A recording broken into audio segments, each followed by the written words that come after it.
What happens when you take a finished painting and completely change its look?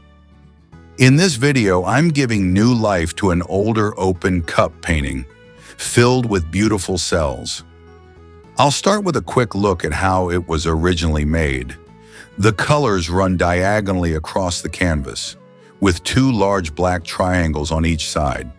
Then I'll mask parts of the color stripe with tape, spray black into the side triangles and inside the masked areas, and finish with thin red spray lines for a bold, dynamic result. I hope you enjoy what I'm creating. And if you do, please click like and subscribe for more videos.